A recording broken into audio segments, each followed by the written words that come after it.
This is a case of Cinna getting baited by her chat, as is always the case. It's like, realistically, I still like Cinna and I still like Taylor Lorenz, and this is not going to change because of this. It's just like, I know Taylor Lorenz tends to have very, like, nuanced conversations about things because, you know, actually journalist. And Cinna probably was only engaged peripherally in, like, a clip chimp section, which is like, there's a lot of people, for example, who I know have opinions about me because they've only seen clip chimp sections of me. But there was, I saw...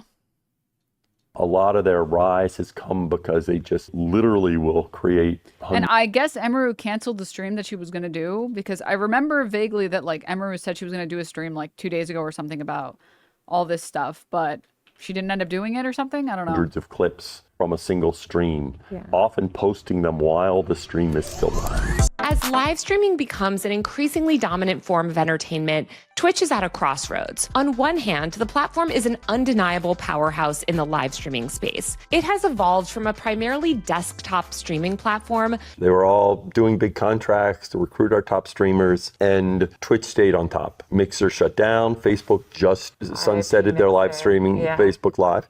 It's still a valuable part of YouTube. And as you said, TikTok's doing it now. And I care deeply about Emmy. She's a friend of mine. And so I want to see how we can support her to do that. But this is just something we have to keep working on. I think everyone identifies our tools in terms of trust and safety as the leaders in the industry about helping creators. But that means there's always more work to be done, because that's the world we live in now. Emmy had posted earlier today that I guess this fan was allowed to cross multiple barriers at TwitchCon. Why should, I guess, streamers trust Twitch to keep them safe at TwitchCon? Because I feel like simultaneously this has been such a secure event to the point that even like journalists have had struggled. Like, you know, it is very secure, but you know, here's this man that just walks up and is somehow able to bypass all these things. So why should they trust the platform when slip-ups or, you know, issues like this have happened? Right. Well, I mean, as you know, I think you toured some of what we do in terms of security. The reality is, even as you do a lot in terms of security in today's world, there are challenges. It's not that it's very secure. It's that some places are more secure than others. But the most important place to be secure is the one where people are allowed to get that close to content creators. Like, it doesn't matter how much security, like, I don't know, the artist alley had or whatever, or how much security X, Y, or Z panel had. What's important is that when people are this close to a creator, maybe we should have a little bit more security there. Like, that's that, and like at the entrance is where the security needs to be the so like I mean, like, I don't think that Twitch didn't hire security. I think that this is my genuine opinion. I think Twitch just has no idea what happens at their events, and they have no idea why people watch Twitch. Like, they don't understand their platform. They don't know what's happening at their events. They just, it is total, like, negligence. I don't think that it's active, like, no, we don't need to do this. We don't need to do this. I think it boils down to spending more money on event security, PR disaster for them. I mean, this was like a massive PR disaster. That can present themselves, especially when someone is putting themselves out there, right? And so, you know, we try to work very closely with each creator about what they want to do and what works for them. So I don't want to get into any, you know, specifics or details, but part of that is working with creators and, you know, trying to find, and right now we're definitely, you know, ramping it up to make sure creators know that we have the resources there to help them figure out what's right for them. We've also seen this record assault on free speech by the Trump administration and efforts to increasingly... Taylor's follow-up with Kat is way more important. This is just blah, blah, blah. Yeah, I think the difference between event security, minimum wage, short-term contract versus actual security, people, well, it's like, it's fine if they want to pay a company to secure their event. The problem is just like, you can't say that there was good security when people were able to enter the meet and greet area willy-nilly from the back or from the front without actually like identifying themselves. Like, it should take more than, oh, I know that person, we're with him, for them to just like wave you in. Like, every single, and this is like, again, I'm not a security expert, but I feel like it doesn't take a security expert to know that every entrance and exit into a specific area or zone should be monitored. You should have like, I feel like I can say that confidently as someone who doesn't work in security because it's very obvious. When security at each entrance is normal, yeah, just having like designated entrances and exits and then having security in front of those or next to those. There was actually a video of 16 security officers just standing around the front lobby with their dicks in their hands. Dicks in hands is crazy, but yeah, I saw that Cinna reacted to this. On Twitter, bro. I'm gonna be honest with you, there were places it was really good, there were places it was lax. It's not as black and white as security is non-existent, and it's not as black and white. Which is what I said. Like, I'm sure that they paid for enough security guards. It's about whether or not they paid and monitored to check if like there was good oversight on where the security needed to be and which areas needed to actually be most secure. As security is over the top, because both things were not true. I did see one journalist say, security was so strict, journalists couldn't even do their job. Girl, you know damn well, all right? Like, let's keep it a buck. You know damn well they weren't that strict, okay? They did try to do better this year. You know damn well. Don't even try. I saw that. I said, yes, and what the hell were you reporting on the TwitchCon floor? You know what I mean? What were we doing? I said, there's no way. That's the same. Oh, dude, cinna got so fucking clip-baited and clip-chimped. Girl who got sued for doxing people on Twitter. Is that true? I don't want to be spreading false information. Oh, God. Is that true? This is not true. Did she really? Uh-oh, pre-address on Twitter, GG. Taylor Lorenz is a complete moron. You can safely ignore her. Well, I don't really know her, to be honest with you. I just saw that tweet and I laughed and I said, oh my God, you poor journalist. You had to get your wristband scanned and couldn't get into a private area, so you probably couldn't do your journalism. Like that, I just don't think that journalists were that restricted. You know what I mean? Like, I'm sorry. Like, what are we talking about? Are we being so dead ass? It's like sometimes it just brings out the brain rot of people on Twitter, bro. I said, what are we doing? What are we doing? I don't know. I don't know anything about it though. I have no idea if the other thing is true, so I just don't really care that. What is happening to streamers, dude? The enshittification of everything. Taylor Lorenz did reply and like said, very disappointed to see cinna repeat an outright lie. I was never sued for doxing anyone on Twitter. She's repeating nonsense from libs of TikTok. Completely misrepresenting what I said. Security was tight compared to other conventions. However, all the strict security in the world and all the police standing outside or face scanning or whatever is useless when women creators are being bombarded with misogynistic hate and abuse by registered attendees. It's a reality that security was so tight that journalists, many of whom cover conventions all the time, had a hard time getting around. I even found it difficult one day because my wristband wouldn't allow me on the floor. That's simply a fact. I'm making a longer video on this with another journalist who covers gender-based violence. It's okay if cinna is not familiar with me or my work, but repeating garbage libs of TikTok conspiracies about me on stream also leads to harassment and threats. The reason I toured Twitch's security center and was interested in covering this angle even before what happened to Emaru is because I've written extensively about the harassment of women and creators / media figures. It's a core part of my beat and has been for over a decade. Almost like different professions on events have different experiences with how security went for them on said event. Yeah. Also, the lawsuit message was from one of her mods, not just a random chatter. Aw, dude, fuck. That sucks. I deal with doxing, swatting, stalkers, had someone paying people on Craigslist to follow, videotape me outside my house. 2 men travel to TwitchCon specifically to stalk and harass me. I get a steady stream of misogynistic hate from stupid influence. I mean, yeah, if you watch a Taylor Lorenz video and you think that she's saying, no, security was really great on every single front and women have no problem on Twitch. Thank you so much for your time. You're like, you've lost the plot completely. That's not even remotely close to what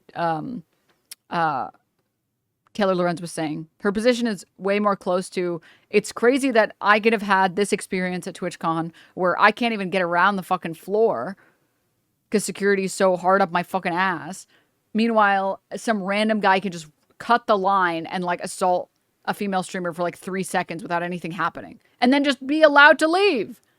It's about accuracy versus consistency. Yeah. She literally called it a security theater. It's not exactly a ringing endorsement. Yeah. Shitty priorities. Again, it's like they could have hired the right number. They could have hired more than enough security officers or security guards. And it doesn't matter if they're not in the right place at the right time. And it looks like she uploaded a full video. It's not just that there's no deterrent to this behavior, but it's actually rewarded by the Sorry, Taylor put out a full video a couple hours ago titled The Price of Being a Woman Online. platform and socially by other men. Last weekend, popular cosplay Twitch streamer Emaru was assaulted at a meet and greet during TwitchCon. A man cut across several meet and greet lines and attempted to grab her for a kiss as she tried to push him away. Her security guard quickly intervened and pushed the man off, but the man exited the building and was never restrained. The incident was obviously a catastrophic failure when it comes to keeping women creators safe. The man should have never been allowed to walk away after what he did, and it's unclear. And it's like, here's the thing. I've already said this a bunch of times, but the problem was not or sorry, let me be more specific. What happened to Emaru could have happened even if they had the craziest security, even if they had to check you in, even if there were no +1s allowed, even if like that guy could have went through the right channels, right? And he could have like signed up for the meet and greet ahead of time, had the background check and still done that. Like it could have been his turn to say hi and he could have done that anyways. The problem, in my opinion, is not so much that that happened. Obviously it's a problem for its own reasons, for its own social reasons, because the reality is TwitchCon can only do like, what are they supposed to do? Not allow meet and greets at all? People are going to be fucking weird. That making them wait in a line might not necessarily deter every single person from doing it. It's the fact that he walked away and no one stopped him. That was the part that was insane. That's the part that's crazy. That there aren't like security guards or like entrances and exits that are secured by security guards for the meet and greet area, that no one could stop him, because he literally he could have left the convention, gotten really pissed that he was denied what he thought was his, because obviously like incel mindset, and then gotten a knife and came back. And some people said that it looked like he had like a pen or like a weapon anyways, but he could have easily done that. The fact that they didn't know where that guy was, like, I'm sorry, I don't know if this is cringe to say, but like I would not have continued my meet and greet if that happened to me. I would not have done that. I would have been like, guys, I'm so sorry. I will try and make it up to everyone who showed up. But like that guy just like literally walked off and he can just come back. I'm sorry. The meet and greet is canceled. Like I'm not. The fact that she pulled through is credit where credit is due. That's real. And I think any reasonable person would have been like, I'm sorry, that guy just like literally he just walked off. Like, where the fuck is that guy going? Holy shit. Unless I know where that guy is, I'm not gonna fucking do the rest of this meet and greet. Like, that's insane. Like, that's insane. And that's like, again, that's the part that was the massive fuck up on Twitch's part. That's the part. I don't even think it's that. I think Twitch also creates a culture where if anyone did intervene, aside from security, Twitch probably would have banned them for trying to help. Oh yeah. Didn't they literally ban her personal security guard because he had to defend her at the previous event? Yeah. Or why her security guard didn't restrain the man after pushing him off. It's also unclear why TwitchCon security or the police on the scene didn't step in and attempt to halt the man from leaving. The man was eventually caught hours after the incident, and Emaru is currently pressing charges. She said, quote, "He was allowed to walk away from my meet and greet, and I didn't hear he was caught until hours after he attacked me. It felt like this only happened because of my manager pressing for it, not because TwitchCon staff present thought it was a big deal." All of this has raised tons of questions about security protocols at TwitchCon and what should be done going forward to make the convention more safe. Even before TwitchCon began this year, high-profile streamers including Cutie Cinderella, Valkyrie, and others declined to attend the event over safety concerns. After the Emaru incident, tons of big content creators began piling on Twitter, pushing out-of-context clips attempting to show lax security at the event and calling for Twitch CEO Dan Clancy's resignation. Of course, most of these people actually don't give a shit about women's safety. They're just opportunists, and we're going to get into all that. But why am I talking? Which is true. I mean, like, I'm sorry. Ethan Klein covering this, he doesn't give a shit about any of these people, right? He doesn't personally care about this. I mean, he put Valkyrie's safety in danger by like ousting that relationship. Like, that's not a position that he holds. It's just, oh, I want to shit on Twitch, and this is an easy way to shit on Twitch. Talking about all of this on Free Speech Friday, I think it's a good example of how more surveillance and security theater doesn't inherently keep people safe. And I think it shows the significant barriers women face as content creators and how relentless abuse and harassment silences women and prevents them from speaking out and expressing themselves. To discuss all of this, I have Kat Tenbarge here. Kat is one of the top journalists covering gender-based harassment and abuse. You don't think Asmund cares about this? I think Asmund only cares about this because of who it happened to. I think if it happened to me or Casey or Frogan, he would laugh about it and he would say, like, you get what you deserve. And today we're going to break down exactly what went down at TwitchCon, why you shouldn't listen to a lot of the loudest voices online, and what can actually be done to keep women safe on the internet and off. I'm sure you've seen a lot of the discourse online, but like, how would you say it compared to other conventions from what you saw? I think just from like a technological perspective alone, there were more measures in place at this convention than any other convention that I've ever been to. And that includes conventions for YouTube. It includes like VidCon and Playlist Live, as well as like anime and Comic Cons and other types of conventions, even concerts and stuff. Like, okay, I'm going to make a not bold statement, which is New York Comic Con or San Diego Comic Con or any of these other cons aren't focused on creators, on individuals. So there isn't as much risk associated with each individual person. Like, yeah, they do have like guest stars that show up at these conventions for sure. But the security for those guests is very high. VidCon as well, but again, you would expect that the security, and like if it's possible that the security of VidCon is not good, but when it's TwitchCon and you're centering Twitch around all these creators, the security has to be airtight. Because she's right. My experience with like other conventions is there's like no, like Anime Expo had like no security. But there isn't as big of a need for something like that because it's not like you're dealing with some weird parasocial fans that are about to assault a creator that they've been like stalking or whatever. Not to say that it doesn't happen. Obviously it happens. But when you're focusing an event entirely on these creators, have seen sort of this industry of security technology grow, and this to me is sort of like looking at sort of what I was just seeing in viral videos. I'm like, they don't usually have this type of stuff at these types of venues. Yeah, the whole energy was like very kind of tense around it. I mean, there were these big female streamers that chose not to go because of concerns around safety. It had the vibe to me of VidCon after the Christina Grimmie murder, where this YouTuber was murdered by a fan, and YouTube and VidCon really cracked down the next year, where they sort of started to realize like we really need to protect talent. It was significantly more secure than certainly Playlist Live, which we were both at a while ago. And I'm just speaking purely from influencer events because I think that those are that sort of engender a certain type of fandom. It was the most secure, quote unquote, influencer event that I've been at. When I toured Twitch's security center the day after the Emiru incident, I was struck by the surveillance of it all. First of all, not only did they have police officers, plainclothes officers, like constantly, throughout the venue, and security officers all over, but they had just this huge surveillance infrastructure. So they had 92 cameras set up in addition to all the security cameras in every single corner of the convention hall. And then they had every single live streamer. If you went live from TwitchCon, they had your stream pulled up, basically like geofenced the whole area and like pulled in every single stream on these massive like 1984 style monitors where they had, I literally think it was probably thousands of streams. Every single stream had like the person's name. but again, it doesn't matter if at one of the most important places for security to be airtight, security wasn't airtight, right? Like, I get why people are frustrated with Taylor Lorenz, and I get why Taylor Lorenz is reporting on this way. And I think what she's reporting is correct, right? Which is the security could have been very, very high, but it wasn't enough. Like, it could have been, the security could have been really good, but it wasn't enough where it needed to be. But I mean, like, I've had this problem with Twitch, where Twitch like they just like don't know what's happening at their convention sometimes. Like, me and friends got banned for 30 days for a panel at TwitchCon, which I don't know if I've talked about this before, but like, I didn't even know what we were going to do at that panel. I was invited to come do the panel. I was like, sure, why not? And I showed up and I found out what we were doing in the moment, which is why I like facepalm like 3 times when I realized what we're doing.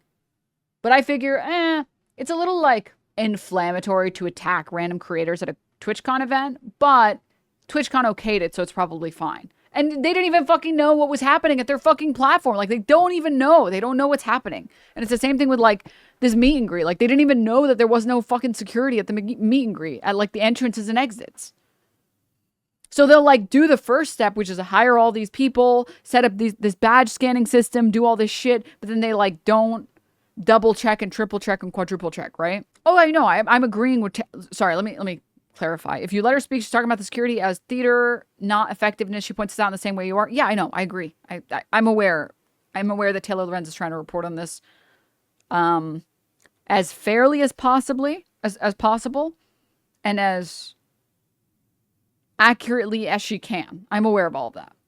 I'm not disagreeing with Taylor Lorenz. I'm aware that Taylor Lorenz just got clip chimped. But I get why people got clip chimped so hard by what they saw. It can be, again, true that they hired a lot of security, but the security wasn't effective. Someone linked this. I haven't seen this clip. Oh, God. You linked the timestamp and I just fucked it up. Hold up. Partner Ryan, I had Sear with me, and I think I had like 1 or 2 other people that were doing the show with me. There were a lot of people doing the show. And we went over to the 21 and plus area to have a drink which, mind you, also actually remind me to tell y'all about my concerns about the drinking area. Somebody remind me in like 10 minutes. So we have a drink and we're walking over to the show area. I'm thinking there's got to be security now. We walk down that hallway, which again, there's Artist Alley Glitch Theater. So there's a lot of fucking people in this area. If I was standing outside a Glitch Theater, multiple people recognize me and would come up to me. So this is a very, very active area. We walked down that hallway again and opened an unlocked door into the backstage area where Emmy was doing her show. Emmy was back there. And there's a So remember when I said that Emaru was saying that like Neon like walked in through the backstage door or whatever, and like people could just like walk in and out? Like this needs to be priority number one, that like when a show is occurring or when the guests are actually preparing for stage, you can't just open any doors and any entrances and exits and get in and out however you like, whenever you please. Like they could have hired all these people and these people could have been trying to do their jobs. But at the end of the day, if the person who's supposed to be coordinating isn't coordinating correctly and they don't have security in the right places, then what? Like, that's insane that like someone could be trying to get ready in backstage, or someone could be prepping for their show backstage, and you can just like walk in. Which, you know, the craziest thing too, I went to TwitchCon last year, or I went last year and the year before that. But one of the years I went, the way that the convention was set up was like, there was, imagine a giant circle. And then actually I'll just like draw it because I think it'll be easier to draw. I don't remember if it was, I think it might've been TwitchCon 2020. No, 2021, but whatever. It doesn't matter. The top floor of TwitchCon, and I think this was the San Diego convention. It was like this. And, it's like a little donut. And then this area is like blocked off. And this was like the partner lounge. And then this area was blocked off, right? And then in the middle is like, it's like a bunch of doors to a bunch of theaters and rooms where people do like their little shows. And it's a pretty like big area. So like walking all the way around takes like 5-10 minutes. And I was here and I wanted to get into the partner lounge to meet a friend who was there. So I walk up and the security's like, hey, no, sorry, you actually can't walk into the partner lounge, even though you have a partner badge from this side. You have to walk in from the other side. And I'm like, guys, are you serious? It's I can see the door to the partner lounge. You can see my badge. And they're like, sorry, it's the rule. You have to go that way. And I'm like, and I walk all the way around. And it's like a long walk. It's like 10 minutes. It's like a 10-minute walk. And then I finally make it. And you can, on this side, you can see these security guards just preventing anyone from walking in. It's like, you know what? Whatever. Maybe they have a reason. I'm not going to bother the fucking security guards. All right, whatever. It's fine. I'm getting my steps in. Looks like the toilet seat from hell. Sorry. But you guys get the point. So it's like they've been capable of having good security in the past. But this is probably like a management issue, right? That like this year they probably just didn't have someone correctly managing all of these different sections, and the meet and greet wasn't secure in the way that it should have been. Because this year that I went, whichever year this was, which I think it was 21, it was like obscenely secure. It was like, dude, are we fucking serious? You can literally scan my badge. And they're like, yeah, sorry, you can't come from this way. You have to go for the other side. A fucking unlocked door. Nobody's checking credentials. Nobody checked credentials. Not one person. I walked into the backstage area. There's dressing rooms. I was in that backstage area and I had to change for that event. I had Will stand inside the curtain for me because I was like, this is just so weird. Like, you have your featured honored streamers just changing next to unlocked, unsecured doors with just a little curtain. And I just, this is the day after it happened. The day after, like, what the fuck are you doing? Like, and I remember, like, in the moment, like, everything was happening, so I really wasn't thinking about it that much. But I remember me and my friends, like, we're kind of, like, putting 2 and 2 together. We're like, because, look, let me tell you, Jessica Negri's partner, Ryan, one of the biggest badasses I've ever met in my life. I love him, and I could sit here for 5 minutes talking about my deep love for that man. But the one thing that he is really good at doing is sniffing out bullshit. And, like, he's very protective of Jessica for very obvious reasons, because she's had crazy fucking people. And he's even like, this is weird. This is strange. Nobody even checked my credentials. And let me tell you, I met somebody of Emmy's team back there, and one total badass as well. And she's running this backstage area like Fort Knox, and for very good reason. She was like, hey guys, the show is starting. You guys can't come in and out anymore. And this is not, I feel like this is not on Emmy's team to be managing shit like this. Like, it's not Emmy's team's fault that the door was unlocked to the backstage area and nobody was checking credentials. Okay, I didn't know if you guys knew her name. Melissa. I met Melissa. she was running that shit for like Fort Knox. So whenever the show started, and they were letting people in, she was like, nobody can go around the curtain. You guys need to make up your mind where you're going to be sitting for the rest of the show because you are not coming back here. But the thing is that nobody was like, door unlocked next to backstage area. And there were a lot of us back there. Cinna was streaming back there. S-Fan streamed it earlier. Like, I just want to think about this as well. So S-Fan was with us during the first show of the day for Everything Now show, and S-Fan was streaming the backstage area. And you could easily know that this is the glitch theater that S-Fan is streaming in. And look, mind you, this is none of the streamers' faults. What I'm about to say, it is nothing against them. I think this is 1,100% convention-wise. Twitch, like, what the fuck's going on? So now you have footage of the backstage area that you know that Emmy's gonna be in later that day. And then, like, we're streaming again in the backstage area where Emmy is currently in. Like, how is it not basic security protocol that you don't have exits and entrance that are unsecure and unlocked? How? Like, it also doesn't take like a genius to know, oh, Emmy's gonna do this show at this time. Here is this theater, because obviously people need to show up. Let me go find the back door. And I talked about it with a lot of people because a lot of streamers noticed it. Massive hallway that runs the side of the theater all the way into the backstage area. And all the doors alongside were unlocked. They were unlocked doors. So there's like 20 doors, all unlocked. There is no security back there. So that morning, the people that were guiding us to the glitch theater had no idea how to get us into the glitch theater. So I find that a little weird. I'm like, okay, they don't know where they're going, which is strange because like they're supposed to be guiding us. And I'm like looking at the side of the hallway and I'm like, well, that's the entrance of the glitch theater and we're walking down this hallway. So this door must mean that this is the backstage area. So this show was with Everything Now show. Oh, this is actually, genuinely, what I'm about to say, I think this needs to be taken more seriously. I'm surprised that people weren't talking about it. I open up this door, and right there is Everything Now show changing. They were changing, which was crazy, because I just opened an unlocked door next to the dressing rooms. I just opened an unlocked fucking door next to a line of dressing rooms in the backstage of the glitch theater, and nobody stopped me. And I was like, what, you have enough confidence? And like this, just so we're all on the same page, this is not a matter of the security guards being like, oh, that's famous streamer PeachJars. You're more than welcome to go in. These security guards don't even know what Twitch is. They're like, I don't know if you've tried to talk to one of the security guards at TwitchCon. They have no idea what's happening. They don't even know what they're securing. They don't know what they're securing. They don't know what they're guarding. The security guards have no idea what's happening. They're like, I don't even know what Twitch is. Who the fuck is XVC? What I don't know what the fuck. Kids these days, dude. PVC? There's a PVC pipe? What? I don't know. I don't know what you're saying to me. I don't know these words. Yeah, this idea that like all of these people know and like that's why they let her through or anything like that. It's like, no, there's just like literally no security. There was this as well. So because everyone else has already talked about it, I don't really feel like we need to really address it.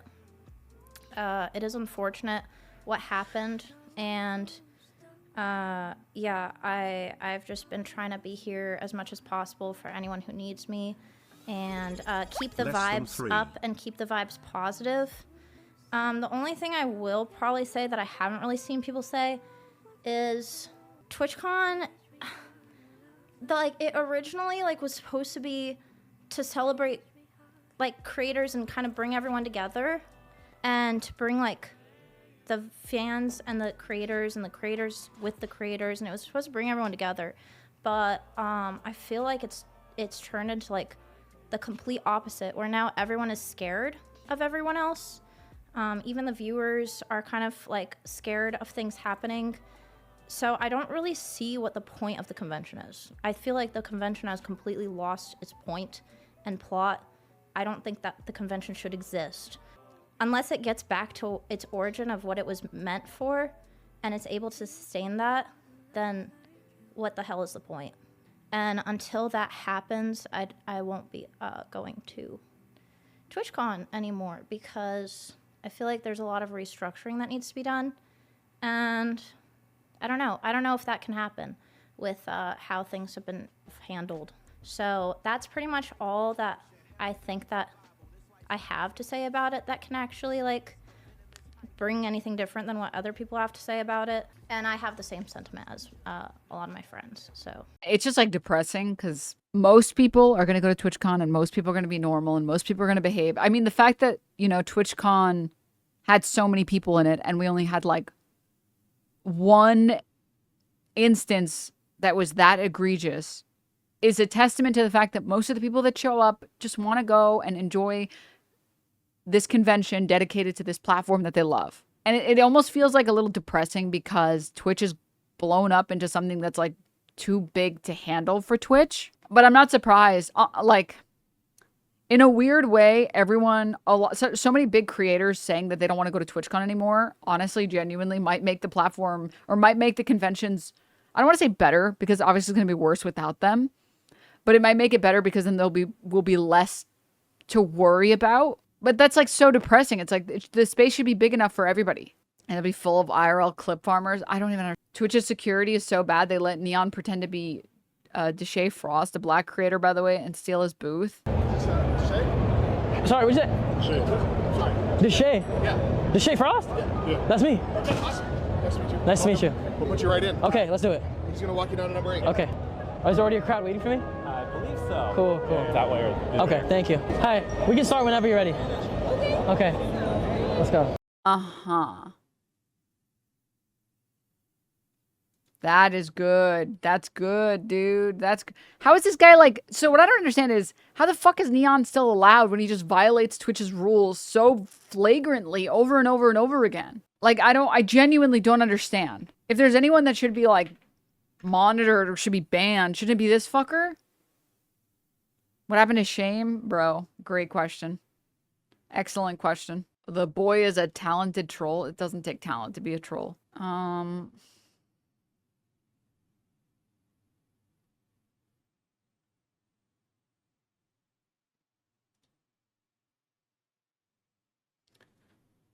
Sorry, I'm pulling this up. One sec. Excuse me. I want to let Peach finish telling her story really quickly.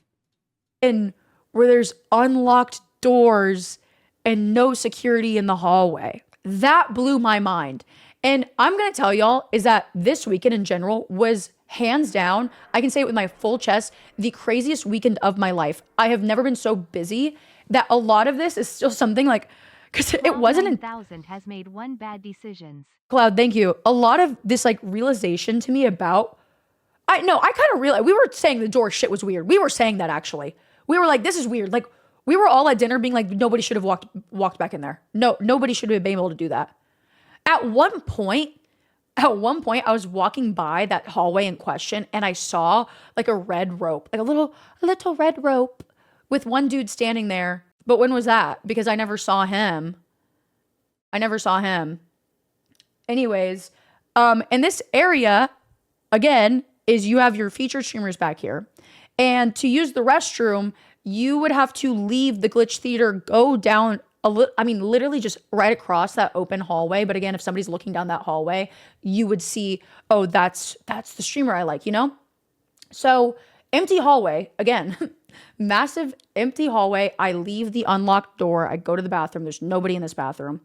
As I'm walking to the bathroom, this guy who's like in a little vest, I'm looking down at my phone and I'm walking towards the bathroom and he's like, look at me, excuse me, look at me. And I was like, thinking that, oh, finally, some security. Thank you, Stuart. Some security. And he goes, fuck? Oh, look away for chat for 2 seconds and some freak posting some anti-Semitic garbage in my chat. All right, nice try, buddy.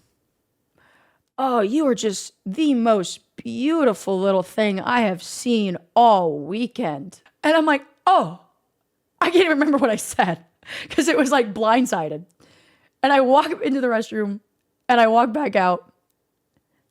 And he was there. He was just chilling there. He was like carrying boxes. He definitely was not TwitchCon staff. Definitely not TwitchCon staff. But this dude was built like he should be security. Let me tell you that. They got the dude that should have been security holding dishes. And luckily, I can't remember. I believe there was like somebody next to me because I think it was one of my friends because I was like, did anybody else like see this shit? Like anybody, like what the fuck is going on?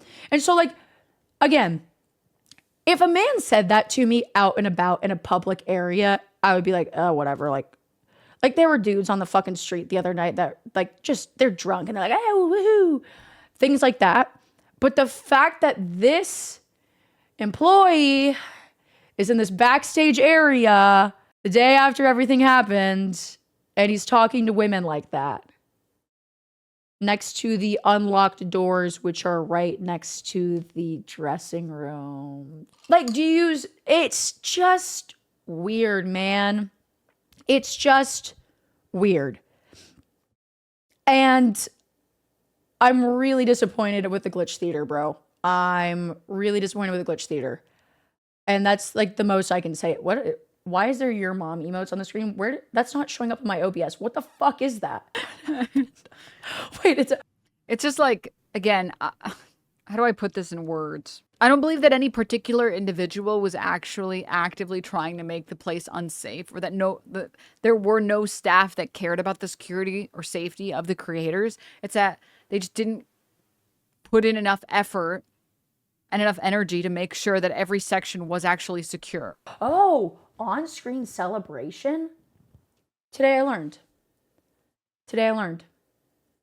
Yes, I'm dead ass. Oh, trust me, I'm gonna fill out that survey. I'm filling out that survey in the email.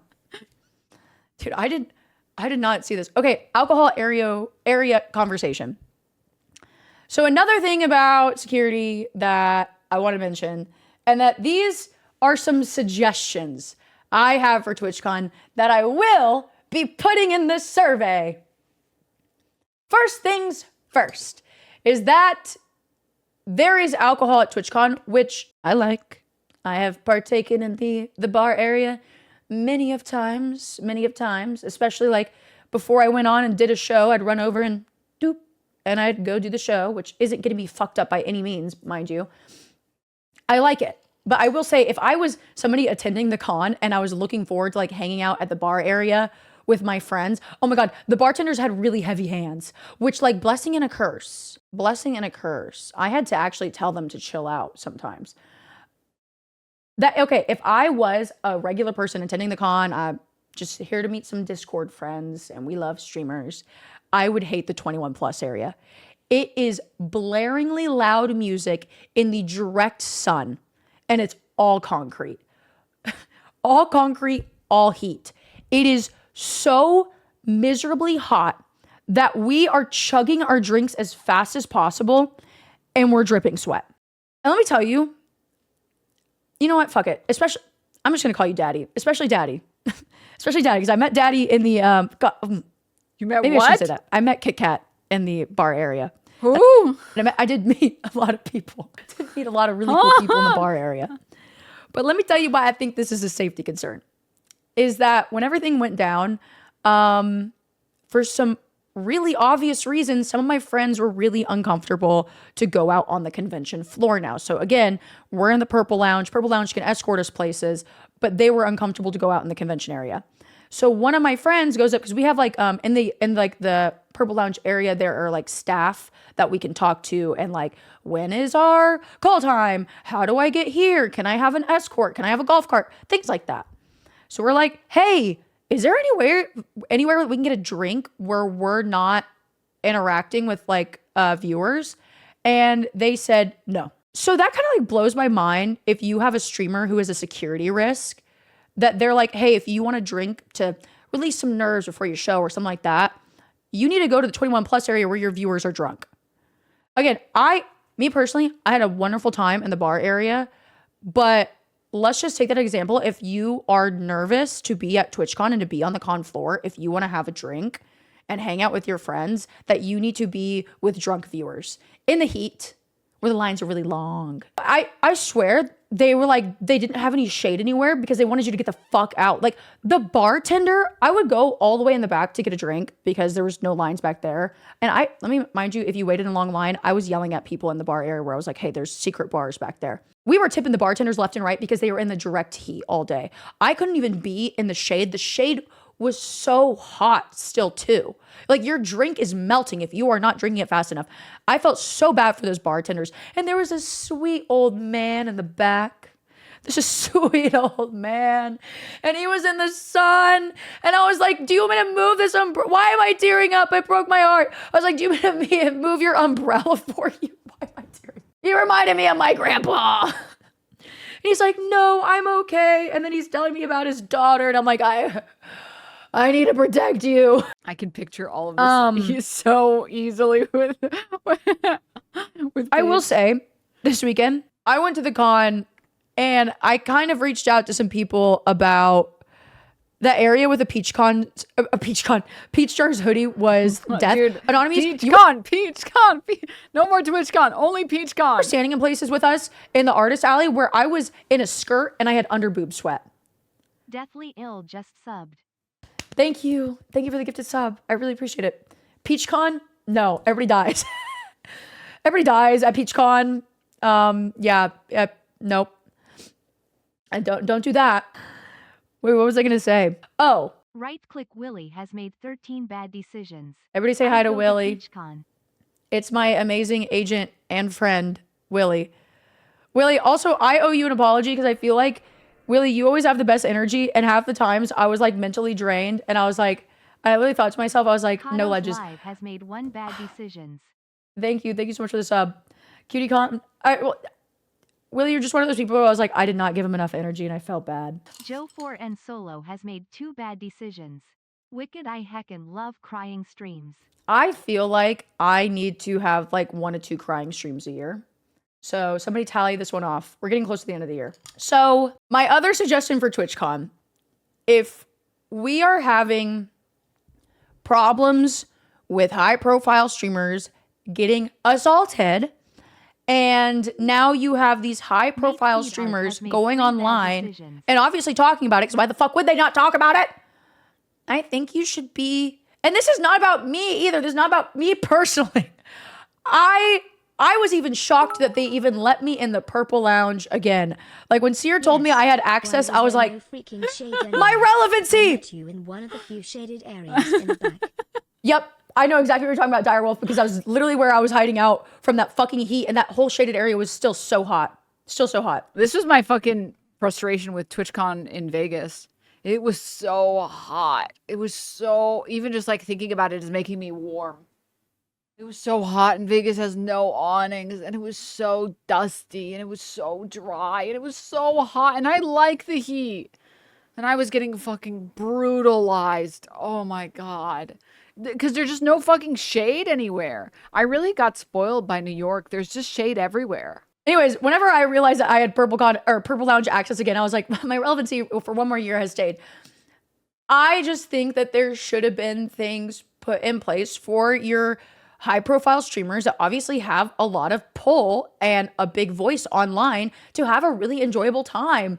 And this is like a really big thing that I wanted to say. And again, it's like, if this is why everyone who was talking about like, this is probably a liability issue for Twitch. You know what's a massive, not in the literal sense, but in the metaphorical sense, liability for Twitch? People not wanting to go to their convention. Think about how many people go to TwitchCon because their favorite streamer is going. Whether or not they get to meet them is not like relevant. It's whether or not they want to be part of the same experience that their streamer got to experience. If a bunch of large creators are like, I don't feel safe, I'm not going to go, I don't feel safe, I'm not going to go, and then one creator gets assaulted and they say, I'm not going to go going forward, and then a bunch of other creators follow suit, what do you think? Do you think all their viewers are just going to keep going anyways? Is that there should be an hour. I literally decided not to and go. And it's not just for Purple Lounge, like for partners too. Like obviously this impacts.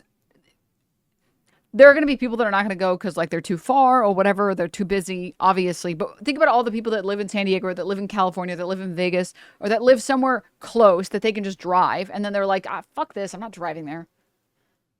Well, I should not. What's the point of going? Be able to enter the con early one day, or maybe 1 hour at the end of one day, where we are allowed to go to the artist alley or like the con floor and meet people, meet brands. I'm pretty lucky that like I haven't gotten to the point of like creator relevancy or like relevance where I get stopped often. Thank goodness. There's definitely a point of diminishing returns with being a content creator. And at a certain point, you're definitely getting diminishing returns, and your infamy or your general fame becomes a detriment. But I've been around creators who are very famous, and when they walk around conventions, they just want to go to Artist Alley and like buy a couple posters, and they literally get stopped every 2 seconds. It's like, damn, you really should have the ability to enjoy the con, even though you are this, like, you have to wear fucking glasses and a hoodie. Meet the artist, buy some things that we want to buy, and just like chill. Because that's, look, again, we love meeting people, folks. We love meeting people. This is nothing about that. Like, I was on the con floor quite a bit, but I had so many friends that did not feel comfortable doing that in the first place. And especially after me being assaulted, nobody wanted to do that anymore. Like, even some people who I knew personally who had security felt uncomfortable being on the con floor, which is totally understandable. But I hate even like suggesting these things because it feels like I'm asking like, the red carpet, please. I want it rolled out. But I love conventions. I love conventions. And that is how I got started. So like, I love going around the con floor because it feels surreal to me to like meet people and like realize how far I've come with my content, that I get to meet y'all. And like, y'all are coming up to me and talking to me about Lego. I'm like, fuck yes, this is awesome. This is so fucking awesome. But there are people on Twitch who do not get that luxury because there are safety concerns or you get mobbed and you can't go around and see all the cool things. And I know that sounds like a big request, but I also feel like, especially like where, well, you know, the main floor area where all the big, right? TwitchCon is about Twitch, and Twitch is about the creators and their communities, right? If the creators don't go, their communities aren't going to want to go. And if their communities aren't going, no one is fucking going. So if you want people to go, you have to make the creators feel comfortable and you have to make them want to go. If you don't make them go, then what the it's almost like TwitchCon shouldn't even be a thing, huh? I don't understand that logic. I don't understand how you got from 1 to 2 on that one. Brands are. Wouldn't the brands love that? If like the high like partners and Purple Lounge people and like big streamers and content creators are able to go around and take pictures and talk with your companies, I just feel like that's not a bad idea. And then they get to enjoy the con a little bit more. Okay, I know that this is like pie in the sky, but I wish that there was a way to like hang out with creators or like and with your communities in a way that was like productive. Like, I really wish, so the last like 3 TwitchCons that I've gone to, I've tried to like organize some community stuff because I don't know, I feel like I don't want to just go and be there by myself. That's so lame. Look at this guy bragging in chat. Not all of us can be so lucky. Look at this guy. This is wild. I had no idea who this was. I literally met her in a bar on Wednesday here in Austin with my wife. Small world. You know, this is the equivalent of like showing up to like Small Dicks Anonymous and being like, dude, my cock is 10 inches long. That's crazy. You know, oh, look at this guy. Has a wife, gets to meet PeachJars casually. Fucking, can you just chill with your flexing for 2 fucking seconds? Some of us don't get to be so lucky, all right? Just think of the little guys around here, man. Think of us. Okay? What was I trying to say? Oh, yeah. I wish that there was a way to, like, organize, like, community events at TwitchCon. Like, I don't know why Twitch hasn't thought of this already, because most people who want to organize community events end up having to do it outside.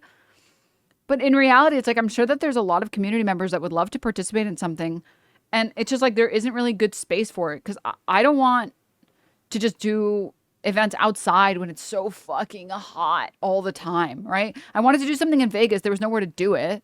There was nowhere to like plan a community meetup or anything like that. And the year before that, I did it outside in the grassy area of the San Diego Con, which was pretty fun. But I would have loved to be able to do something like that. Like, I would have loved for Twitch to give its creators a way to like plan community events for their, because a lot of these rooms are just fucking empty, by the way, chat. Like, so many of these fucking rooms at TwitchCon are just literally, they're just empty. It's like, what? Doing fun interactive things. Yeah, I had this fun idea of like, but like planning it was too much of a bitch to do, so I didn't bother. But I had this really fun idea for a community event where like everyone, we would put together, okay, it was gonna be, everyone gets like a Post-it note sized piece of paper, and we all have to draw collectively like this mural. And I didn't decide what it would be of, maybe like a peepo or something, I don't know. And so every single person's little Post-it note would add up and be put together for this giant mural, and then there would be something I could hang here. So it's like it's like the stream is the community and the community is the stream. But that's something, that's just like that's like one random idea that I thought of that I was like, that might be fun, right? That could be like a fun little thing. But organizing that was so difficult. I was like, oh, and then like what, I have people show up in person, and then there isn't really an easy way for me to like set this up online. And then, but if Twitch was like, hey, we want creators to be able to, you know, work together and be able to plan stuff for their communities. We understand that TwitchCon is about Twitch, and Twitch is about creators and their communities. So tell us what you guys want. We're listening. We're open to feedback. That's actually kind of cool, TBH. Oh, thanks. Like a picture of Wormy with a gun. Yeah, anything. I don't know. I thought it could be fun. Something. Don't let anyone steal my idea, though, chat. Okay, we have to do it eventually. But if Twitch was like, hey, we can give you a room, we can give you like some allocated security, you know, we could do whatever level of security you want. If you want background checks, we can do that. If you want this, we can do that. Whatever you want. I would love to do something like that, because I feel like the problem that I run into in conventions is like when I go, I feel like I have nothing to do. And so I want, if I'm convincing people to go, even a little bit, I want them to have something to do, something to remember the event by, right? So yeah, it just like makes me good ideas for a kindergarten too. Well, it's really hard because you want to come up with ideas that can include everyone, right? So like physical ideas sound really fun. Like everyone playing dodgeball would be fun, but I want to make sure people who aren't able-bodied can participate too. And I don't want anyone to get injured, like get hit with a dodgeball in the face and like break their nose or something. So you have to come up with stuff that's like fun that, you know, everyone can participate in, or ideally almost everyone can participate in. You don't have to worry about someone getting their fucking face rearranged. But Twitch doesn't even offer this ability to creators. Like, they don't even, like, there should be a way to organize something that isn't just like, oh, here are these famous creators, everyone get in line or whatever, right? Like, I wish there was a more, especially because Twitch as a medium is so interactive. It's like the most interactive creator platform. Like, the chat impacts the stream impacts the chat. It's not really like YouTube at all. Why shouldn't the event be like that as well? Right? So I don't know. It just makes me really sad because like it feels like Twitch doesn't care enough, or like they don't try hard enough to like care about the creators, and like, you know, that sounds cool, but with thousands of creators, that sounds like chaos. Well, most creators don't want to do that. Most creators don't have like the time and energy to do that. And it doesn't mean that like just because you request a room that you have to, that you will get it. Because they already do this with like panels, right? If you want a panel to talk about something, you can get a panel to talk about something. You just have to apply for it. And they give it out to basically everybody. So, yeah, I don't know. There should be like a call for like, here, I want to do this workshop with my community. You know, can I have like some security? Can I have this? And then can we set this up? And it can be live streamed or not live streamed. Who cares? So, yeah. Leave. Get out of this country. What is this guy talking about? Talking about TwitchCon. What the fuck are you on, dude? Some people are like, they're so high on their own supply, they have no idea what's happening in the world. They're just like, I want to be mad at something right now. Like DreamCon where they have basketball. Is that true? I don't know. I've never been to DreamCon. I want the ball pit from DashCon, but actually fun. Okay? Not the foam pit from TwitchCon. It feels like we get the DashCon piss pit and the foam pit destruction of spine pit at TwitchCon. It's like, can we get something else? Can we get something fun? I don't know. Less piss and shit, dude. Exactly. Anywho, jump in the pit. No. Can we do a crayon eating competition? No, let's do a which crayon is the most edible. But anywho. Yeah, I hope that like this is a learning opportunity for Twitch, and they take like a really hard look at like TwitchCon and really try and like change the event. Because fundamentally what the event feels like right now is like, here, come to TwitchCon so we can tell you why Intel is the best, and go to the artist alley and then you can go home. And it's like, can we have more? It's like this medium is so interactive and this event is so not interactive.